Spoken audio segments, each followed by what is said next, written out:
ବର୍ଷା ପବନ ରାତିରେ ଯୋଉ ଗେଟ୍ଟା ଖୋଲିଲାନି ସୌଦା ଦେବା ପାଇଁ ଡକ୍ଟର ମନା କରିଦେଲା।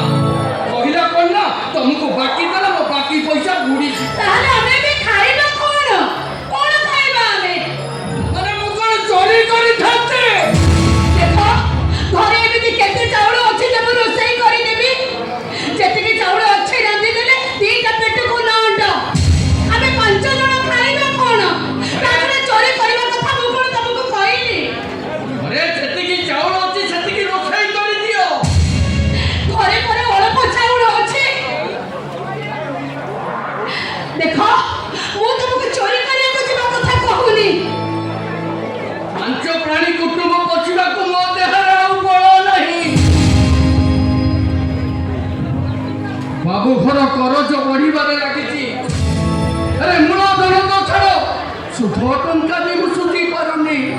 ଆଉ ବାବୁ ଘରେ ପ୍ରବଳ ଖଟାଳି ହଉଛି।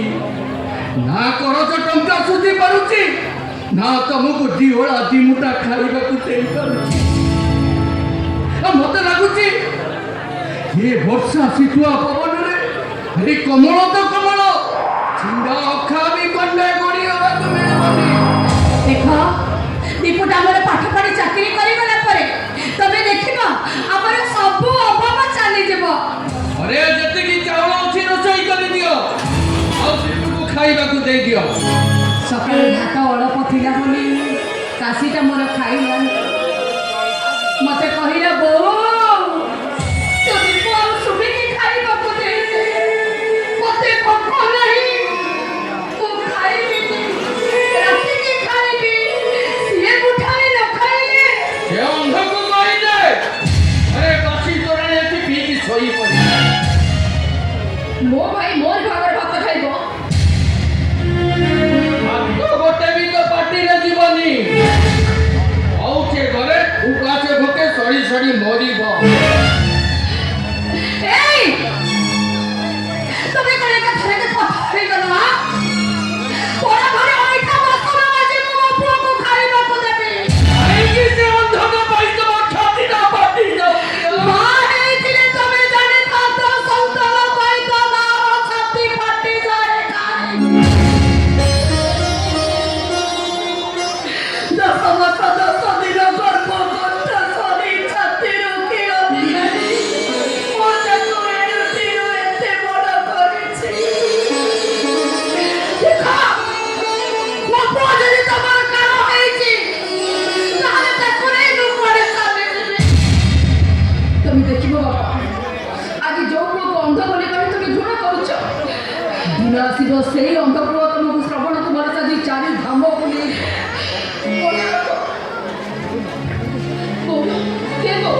ଭାଇ କେତେ ଜୋର ଭୋକ ହଉଛି ଯେ ଭୋକ ବିକଳରେ ସେ ପାଣି ପୁରା ଚଳଚଳ କରି ପିଇ ଯାଉଛି। ମାରେ ମୋ ପୁଅର ଏମିତି ଡହଳ ବିକଳ ମୁଁ ଜମା ସହି ପାରୁନି। ତୁ ଗୋଟେ କାମ କର, ଜାମା ଚୁଲିରେ ଭାତ ହାଣ୍ଡିଟା ବସେଇ ଦେ। ଷୋଳ ଭାତ ଦିଟା ହେଇଗଲେ ମୋ ପୁଅ ଖାଇବ। ହାଣ୍ଡି ବଢେଇ ଦେବି, ହାଣ୍ଡି ବଢେଇ ଦେବି ଯେ ସବୁ ସରିଯିବ। ତମ ଘର ଛୁଆ ପିଲାକୁ ଚନ୍ଦ୍ର ଦେଖାଯାଉଛି, ହେଲେ ଗୁଡ଼ାର ପିଠି ଦେଖାଯାଉନି। ଏ ପିଠିରେ ବୋଝ ବଇ ବଇ ମୋ ପିଠିଟା ବିନ୍ଧି ପଡ଼ିଗଲାଣି। ସେ ଅନ୍ଧଟାକୁ କାଲି ସକାଳୁ ସକାଳୁ ଭିକ ମାଗିବାକୁ ପଠେଇ ଦେ। କଣ କହିଲ? ମୋ ପୁଅ ଭିକ ମାଗିବ? ମୋ ଭାଇ ଆଗ ଭିକ ମାଗିବନି। ତାକୁ ପାଣି ବୁନ୍ଦାଏ ବି ମିଳିବନି। ସପନା କଂସେଇ ତମେ ତ ଆତ୍ମହର ଆଳ ଛଡ଼େଇ ନେବା କଥା ତମେ କହୁଛ କାହିଁକି? ଶୁଣ, ମୋ ଖାଇବାକୁ ମୋ ପୁଅ ଖାଇବ। ମତେ ଆଉ ଭୋକ ନାହିଁ ଲୋ ବାବୁ।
ମୋ ପେଟ ପୁରି ଯାଉଛି।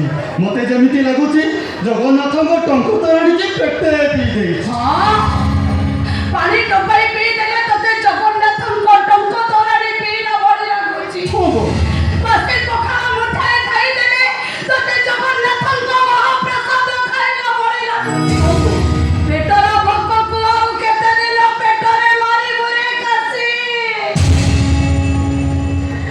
ଆଉ ଦିନ କେତେଟା ପରେ ତୋ ପାଦ ଦିଟା ଥକିଯିବ।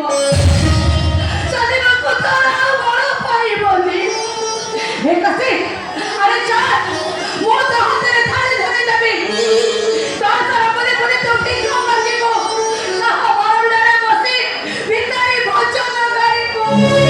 আরে তুম কর, আরে বড় সন্ধ্যা তোরা ভিক মাগি চন্দাଳ ঘরে খাউଥିଲେ। ଭିକ ମାଗିବା ଗୋଟେ ହିମ କାମ ବାପା। নো কাম, আরে রাতি পাইলে সহস্র ভিকারি যাই স্টেশনে ভিক মাগুছে। ওইটা করাই নো কাম। ବାପା ଜଗନ୍ନାଥ ମତେ ଚାରି ବାହା ଦେଇଛନ୍ତି। ସାତ ସିଂହ ପରି ବଳ ଦେଇଛନ୍ତି। ମୁଁ ମେହନତ କରିବି ବାପା, ମୁଁ ପରିଶ୍ରମ କରିବି। ତମ ସହିତ ସାହୁକାର ଘରକୁ ଯିବି। ବସ୍ତା ବହି ସବୁ କରଜ ସୁଝି ଦେବି। ଟଙ୍କା ଦିଆନି ମଜୁରୀ କେହି ଦେବେନି।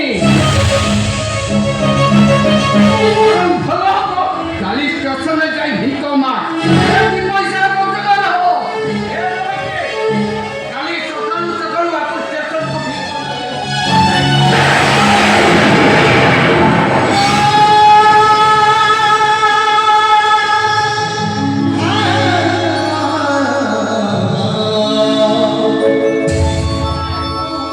ବର୍ଷା ଛାଡ଼ିଲାଣି।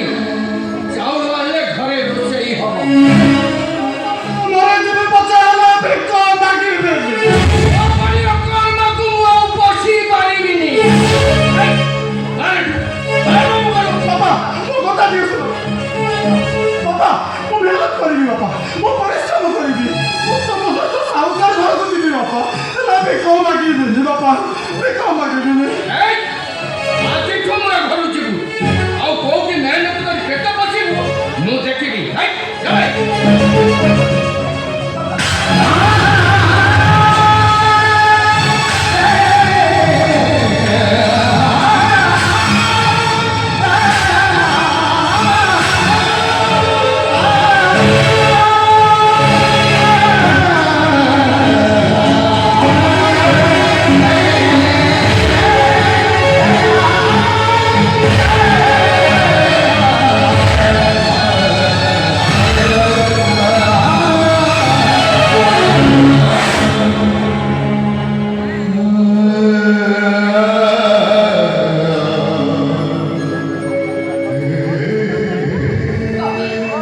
ଭାଗ୍ୟକୁ ଘରୁ ବାହାର କରି ସେ କୁଆଡ଼େ ଯିବ? ରହିବ କୋଉଠି? ଜଗନ୍ନାଥ ବରା ତାକୁ ଚାରି ମହା ଦେଇଛନ୍ତି। ମେହନତ କରି ପରିଶ୍ରମ କରି ପେଟ ବସିବ।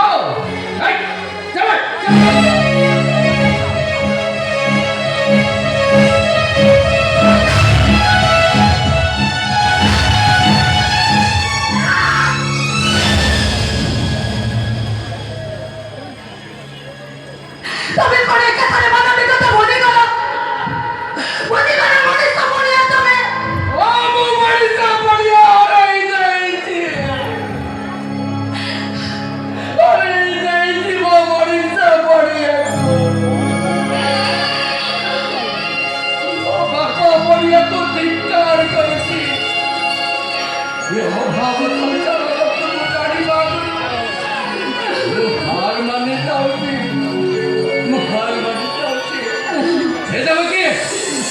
ନିରଞ୍ଜନ ଯଦି ଘରେ ରହେ ମୁଁ ସତ କଥା କହୁଛି ମୁଁ ବିଷ ପିଇ ଆତ୍ମହତ୍ୟା କରିଦେବି।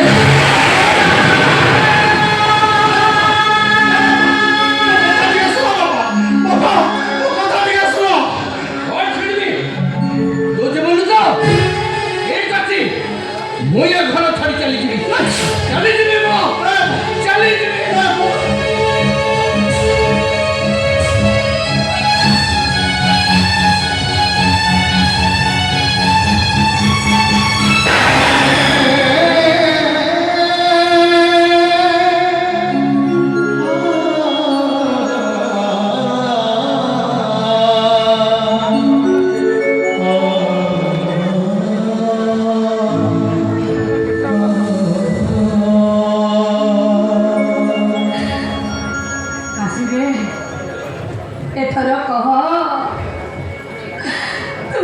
ଦଣ୍ଡକୁ ଭିକ ମାଗିବାକୁ ଯିବୁ ନା ଏ ଘର ଛାଡ଼ି ଚାଲିଯିବୁ?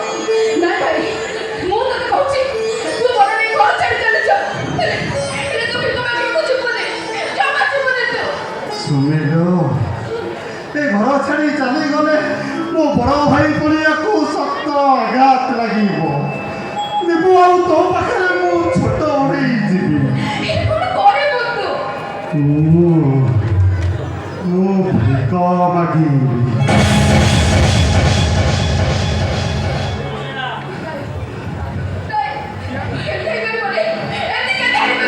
ବାପା ପରା ହୁକୁମ ଦେଇ ଚାଲିଗଲେ।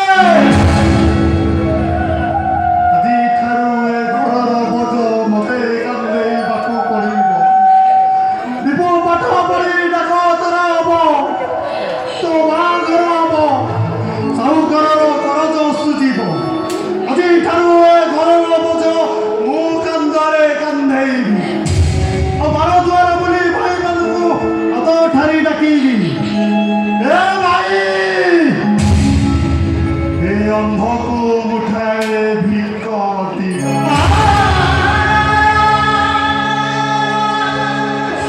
କାଲି ଠାରୁ ହାତରେ ବ୍ରେକ୍ ବାଡ଼ି ଧରି ଷ୍ଟେସନକୁ ଚାଲିଯିବ।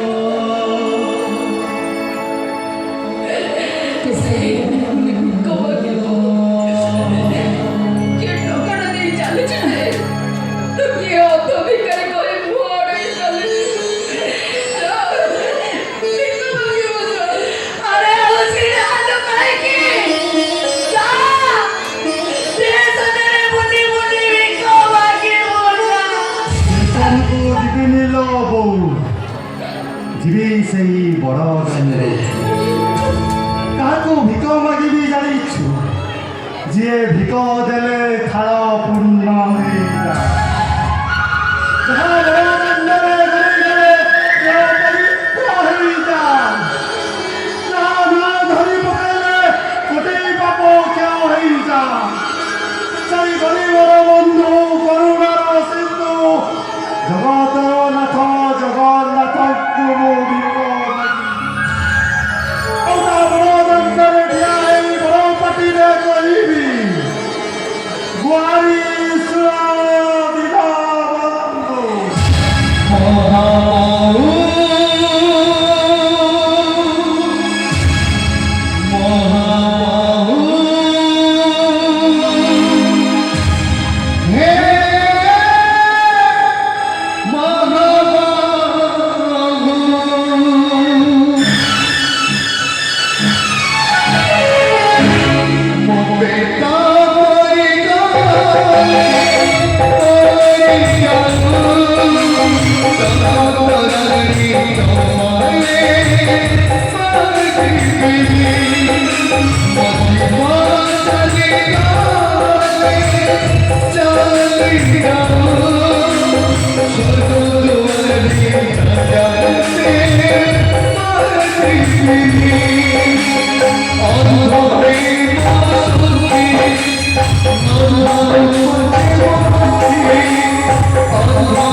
Hare